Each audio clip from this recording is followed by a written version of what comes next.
How to respond appropriately to risk. Indicators to assure the individual's welfare and physical safety. Responding to risk indicators promptly and effectively is crucial in ensuring an individual's welfare and physical safety. Here are some steps to follow. 1. Identify risk indicators. Recognize signs that may indicate potential harm. These can include changes in behavior, physical injuries, expressions of distress, or unusual interactions with others. For instance, an individual may suddenly become withdrawn, exhibit signs of physical abuse, or verbally express fear or distress. 2. Assess the situation. Evaluate the severity and immediacy of the risk. Ask open-ended questions to understand the context and gather more information. For example, if an individual shows signs of physical abuse, inquire about how the injuries occurred in a non-threatening manner. 3. Ensure immediate safety. If the individual is in immediate danger, take steps to secure their safety. This may involve removing them from the harmful environment, contacting emergency services, or providing a safe space for them to stay temporarily. 4th, document observations. Keep detailed records of the risk indicators, your observations, and any actions taken. This documentation can be crucial for ongoing support and legal purposes. 5. Follow protocols. Adhere to your organization's policies and procedures for handling such situations. This ensures a consistent and effective response. How to immediately report suspicions. If abuse or neglect are suspected, reporting suspicions of abuse or neglect is a critical responsibility.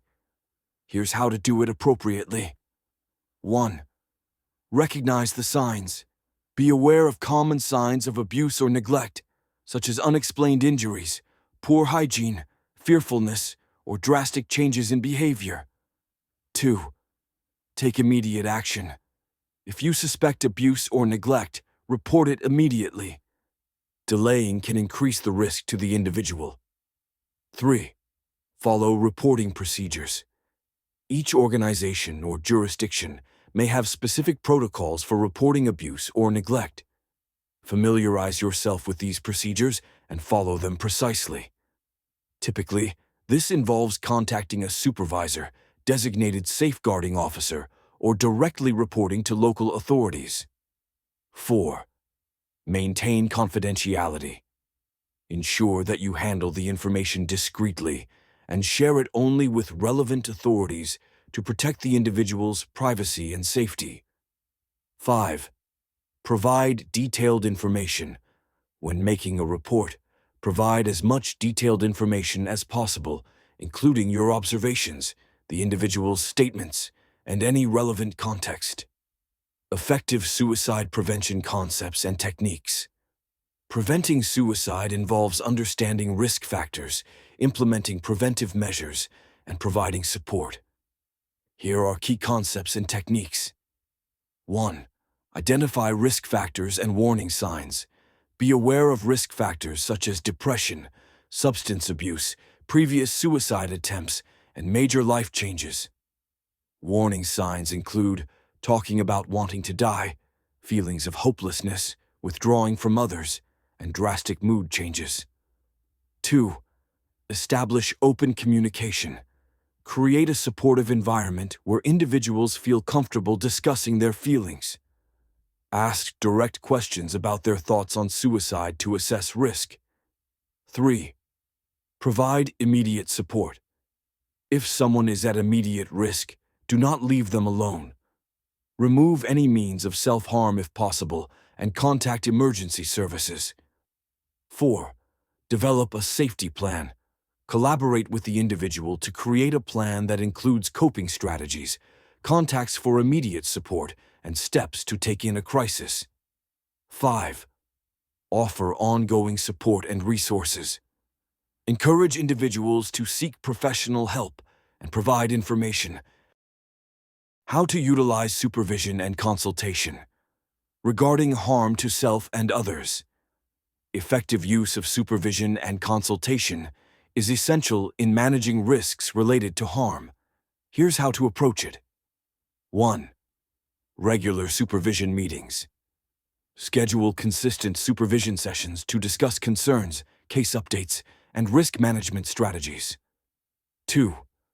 Open dialogue.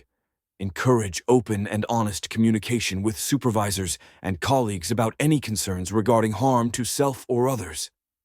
3. Seek guidance. Utilize the expertise of supervisors and consultants to develop appropriate intervention strategies and ensure adherence to best practices. 4th, review and reflect. Use supervision sessions to review past cases, reflect on the effectiveness of interventions, and identify areas for improvement. 5. Documentation. Keep detailed records of supervision sessions, advice received, and actions taken to ensure accountability and continuity of care. How to respond appropriately to personal stressors, triggers, and indicators. Managing personal stressors and recognizing triggers is vital for maintaining professional effectiveness and personal well-being. Here's how to respond appropriately. 1. Self-awareness. Regularly assess your emotional and physical state to identify signs of stress, such as fatigue, irritability, or anxiety. 2. Healthy coping strategies. Develop and practice healthy coping mechanisms, such as regular exercise, mindfulness, and hobbies that help you relax and recharge. 3. Set boundaries. Establish clear boundaries between work and personal life to prevent burnout. Ensure you allocate time for rest and recreation. 4. Seek support. Don't hesitate to reach out to colleagues, supervisors, or professional counselors when dealing with stress or difficult situations. Sharing concerns and seeking advice can provide relief and new perspectives. 5. Professional development. Engage in continuous professional development to enhance your skills and confidence in handling stress and triggers. Attend workshops, training, and seminars focused on stress management and resilience building. Crisis intervention and peer support. Introduction. In mentoring relationships, mentors often find themselves navigating challenging situations where their mentees may be experiencing crises or facing difficult circumstances. Being equipped with essential skills in crisis intervention and peer support is crucial for mentors to effectively support their mentees during these challenging times. Crisis situations often unfold in stages, each with its own characteristics and challenges.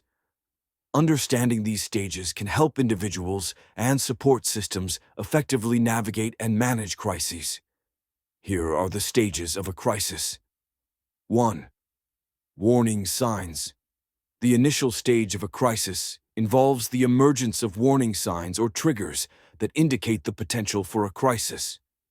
These signs may be internal, such as overwhelming emotions, intrusive thoughts, or physical symptoms, or external, such as conflicts, stressors, environmental factors, or negative, closed, nonverbal language.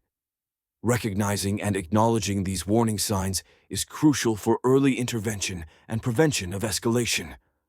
Second, escalation. As the crisis intensifies, emotions, thoughts, and behaviors may become increasingly intense and overwhelming. Individuals may experience heightened anxiety, panic, agitation, or despair, making it challenging to think clearly or problem-solve effectively. Communication may break down, and conflicts may escalate, exacerbating the crisis further. During this stage, it's essential to prioritize safety and provide immediate support and intervention to prevent harm or escalation. 3. Climax.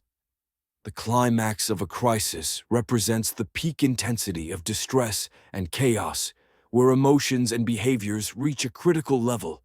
Individuals may feel overwhelmed, out of control, or hopeless, and the situation may become chaotic or dangerous. Crisis intervention efforts must be swift and decisive during this stage to de-escalate the situation, ensure safety, and provide support and stabilization. 4. De-escalation. In the de-escalation stage, efforts are focused on calming emotions, reducing tension, and restoring a sense of safety and stability. De-escalation techniques such as active listening, empathy, reassurance, problem-solving, or a mindfulness exercise are employed to help individuals regain control and manage their emotions effectively. Creating a supportive and non-judgmental environment is essential for promoting calm and facilitating constructive communication and problem-solving. 5th, resolution. The resolution stage marks the gradual easing of crisis intensity and the restoration of emotional equilibrium. Individuals may begin to regain clarity of thought, perspective, and coping abilities as they process their experiences and emotions. Support systems play a crucial role during this stage in helping individuals identify and address underlying issues. It may be helpful to ask the person experiencing resolution of a crisis if they have told any of their supporters how they are feeling and what they are going through. If they mention that they have not, we can ask them to identify some people they would like to receive support from and what support they might receive from them that would help them feel better. We may suggest calling the supporter on the phone and asking if the supporter can complete the action the person would like to see them complete. This could be a simple request to meet up after the person leaves our company. If the person has confided in someone, we can ask if they would like to talk to them now. 6.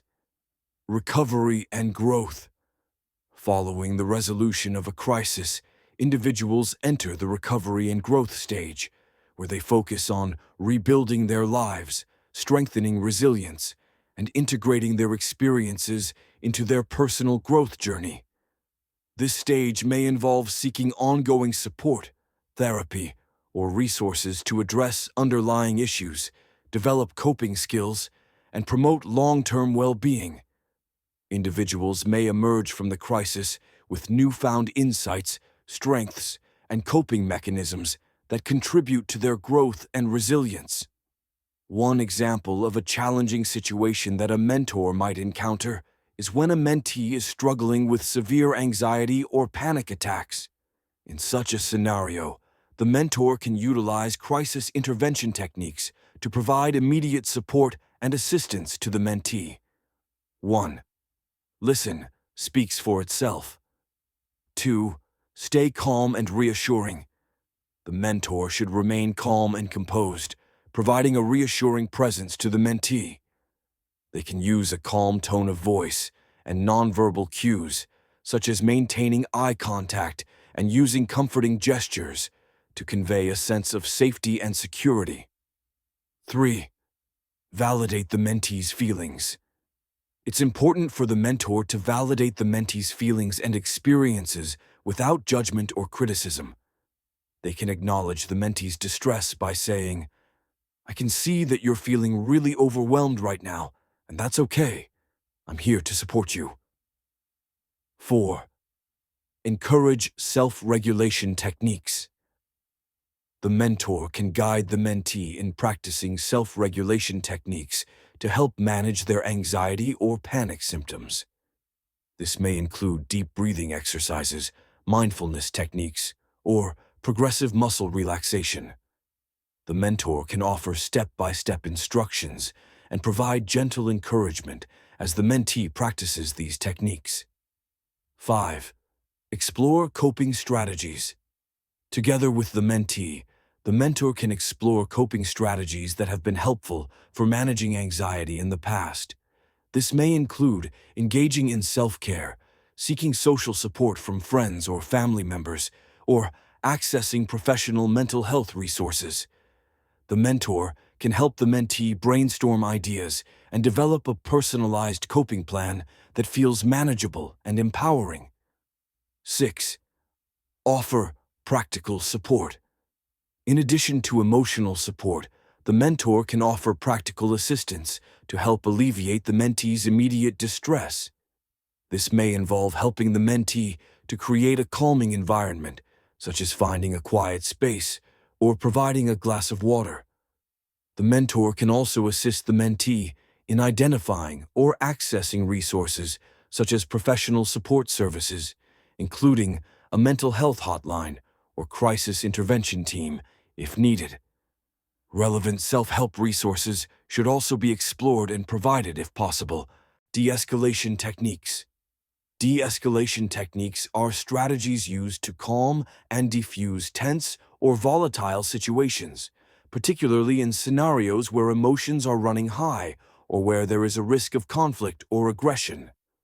These techniques are designed to reduce agitation, anxiety, or hostility and promote a sense of safety and calm for all parties involved. The importance of de-escalation techniques cannot be overstated, especially in environments where individuals may be experiencing heightened emotions or distress. Here are several reasons why de-escalation techniques are crucial. De-escalation techniques are crucial for diffusing tense situations and ensuring the safety of everyone involved. Their primary aim is to prevent physical harm or injury by managing and reducing conflict or aggression effectively.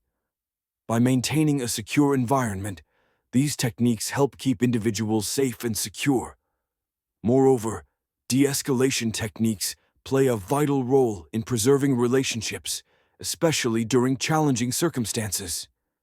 They promote open communication, active listening, and empathy, preventing conflicts from constructive dialogue and resolution. By promoting positive interactions, these techniques help maintain healthy connections between individuals. In situations of increased distress or crisis, de-escalation techniques are essential for minimizing harm. By offering support, reassurance, and guidance, these techniques empower individuals to manage their emotions and behaviors effectively, reducing the risk of harmful actions or consequences. This ensures the well-being of both individuals and others around them. Furthermore, de-escalation techniques prevent conflicts or crises from worsening. Without intervention, situations can quickly go out of control, leading to increased tension, aggression, or violence. By intervening early, these techniques help maintain peace and facilitate a more peaceful and positive resolution. Lastly, de-escalation techniques promote empathy, understanding, and respect for others' experiences and emotions. By acknowledging and validating individuals' feelings, concerns, and perspectives, these techniques create a sense of connection and mutual respect, even in challenging situations. These techniques are essential for maintaining safety, promoting positive communication, and preventing conflicts from escalating further. Let's look at it in a clearer way to understand its importance and application. Maintain calmness. Consider a mentor, Alice, is working with a mentee, Jackson, who becomes agitated during a discussion about a challenging project. Instead of reacting with frustration or anxiety, Alice remains calm and composed. She speaks in a steady tone and maintains a relaxed posture. This helps to diffuse tension and creates a sense of safety for Jackson, allowing him to feel more comfortable and open to communication. Maintaining calmness is an important part of responding appropriately to personal stressors, triggers, and indicators. Active listening. In another scenario, Alice notices that Jackson is becoming increasingly upset while discussing his struggles with time management. Instead of offering immediate solutions or advice, Alice practices active listening. She gives Jackson her full attention, nods in acknowledgement, and refrains from interrupting. By listening attentively to Jackson's concerns and emotions, Alice validates his feelings and helps him feel heard and understood. Validate feelings. Suppose Jackson expresses frustration about his perceived lack of progress on the project. Alice responds by validating his feelings, saying, "It sounds like you're feeling really overwhelmed by the workload right now, and that's completely understandable." By acknowledging Jackson's emotions and experiences, Alice demonstrates empathy and understanding, which helps to build trust and rapport between them. Use non-threatening body language. During their discussion, Alice notices that Jackson is becoming defensive and withdrawing into himself. To convey a non-threatening demeanor and promote trust, Alice adjusts her body language. She uncrosses her arms, maintains eye contact, and adopts an open posture. This subtle change helps to reassure Jackson and creates a more supportive environment for their conversation. Being mindful of body language is an important part of responding appropriately to personal stressors, triggers, and indicators. Offer reassurance. Finally, as their conversation comes to a close, Alice offers reassurance to Jackson. She acknowledges his efforts and encourages him by saying, "You're making progress, Jackson, and I'm here to support you every step of the way." This reassurance helps to alleviate Jackson's anxiety and fear, reminding him that he is not alone and that support is available whenever he needs it. Resource identification. Resource identification refers to the process of identifying and accessing relevant support services, programs, or resources that can help individuals address their needs, challenges, or goals. These resources may include mental health services, substance abuse treatment programs, community support networks, crisis hotlines, educational opportunities, housing assistance, legal aid services, and more. Resource identification is essential because it allows individuals to access the support and assistance they need to address a wide range of issues and improve their overall well-being. Identifying resources is essential for ensuring individuals receive the support they need. It's about helping people find the right services and programs that match their needs and challenges. This might include counseling, information, or practical assistance tailored to their situation. Resource identification also means people can access support for all aspects of their life. For instance, someone struggling with mental health issues might benefit from therapy, medication, or support groups. It ensures individuals can access a range of help, not just one type. Quickly finding the right resources is crucial. Early access to help prevents problems from getting worse. For example, getting mental health support early can help manage emotions and avoid crisis situations. Similarly, prompt access to substance abuse programs can address issues before they become severe. Knowing about available resources empowers individuals to make informed choices about their care. With information, they can select the support that aligns best with their needs, preferences, and values. This fosters motivation and confidence in seeking assistance. Moreover, resource identification promotes collaboration among support services. Connecting individuals with the right resources allows services to work together effectively. This ensures individuals receive comprehensive support from various sources, making their journey toward improvement smoother and more effective. To explain it better, let's take an example that will cover all the parts of resource identification. Mental health services. Suppose there's a mentor, Emilia, working with David, who has been feeling overwhelmed and anxious lately. Emilia identifies mental health services in their area, including therapy and counseling options. She assists David in making an appointment with a supporter who specializes in anxiety management.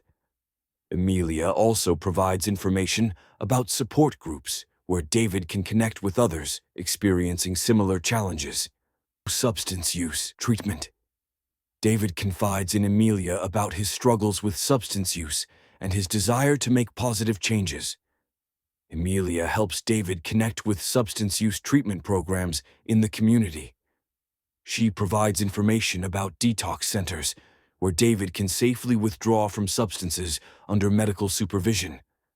Emilia also introduces David to support groups specifically tailored to individuals in recovery, offering encouragement and guidance as he takes steps toward sobriety. Crisis hotlines. One evening, Emilia receives a distressed phone call from David, who is experiencing a mental health crisis. Emilia calmly listens to David's concerns and provides reassurance while guiding him to resources for immediate support. She shares information about a mental health crisis hotline where trained professionals are available to offer assistance and intervention.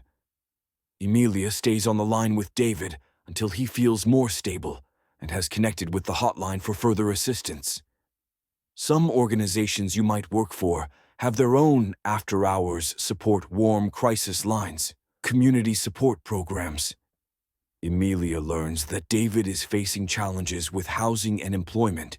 She identifies community-based support programs that offer assistance in these areas.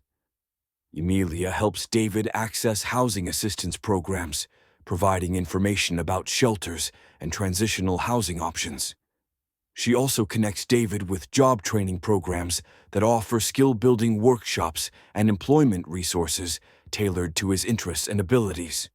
Peer support networks. Emilia introduces David to peer support networks and recovery communities where he can find understanding, encouragement, and guidance from others who have faced similar challenges. She invites David to attend support group meetings where he can connect with peers who share his experiences and offer support and encouragement on his journey to recovery and wellness. Conclusion. To wrap up, it's crucial for mentors to handle tough situations with the right skills and support tools. Crisis intervention and knowing where to find help are key parts of this. By staying calm, listening well, and knowing what resources are available, mentors can guide their mentees through hard times effectively. Remember, your support can make a big difference in someone's life. Keep learning, stay compassionate, and be proactive in finding help when needed. Together, we can help our mentees grow and overcome challenges they face. Note: a mentor should do an adverse childhood experience, ACE, screening on their mentees when services initiate. If a mentee has experienced 3 or more ACEs, studies have revealed they may be up to 3 times more likely to commit suicide than a person who experienced no ACEs. If a mentee is seeing you and are experiencing moderate to severe depression, psychosis, anxiety, eating disorders, or substance use, or have experienced 3 or more ACEs, we should ask them directly at the beginning of each session if they have had any thoughts of suicide since the last time we have seen them. If they have, ask directly if they have a plan to commit suicide. Next, report this to your supervisor and ask them and the mentee if they would be okay if we called 988 to get someone else involved in the process of overcoming suicidal thoughts. 988 should do a screening to determine if there are any weapons that they have access to and come up with a plan to remove them from their environment. If the mentee is not okay with calling 988, ask them if they have access to weapons or the means of suicide identified in their suicide plan, and try to find an agreed-upon solution to removing the weapons or access to lethal means. Next, step up how frequently you see the mentee or try to find other supporters who can see the mentee more frequently until the crisis is resolved. This may include inpatient care if the mentee's responsibilities allow it. Even if you are able to increase services yourself, it is best to find a professional or organization that specializes in suicide prevention.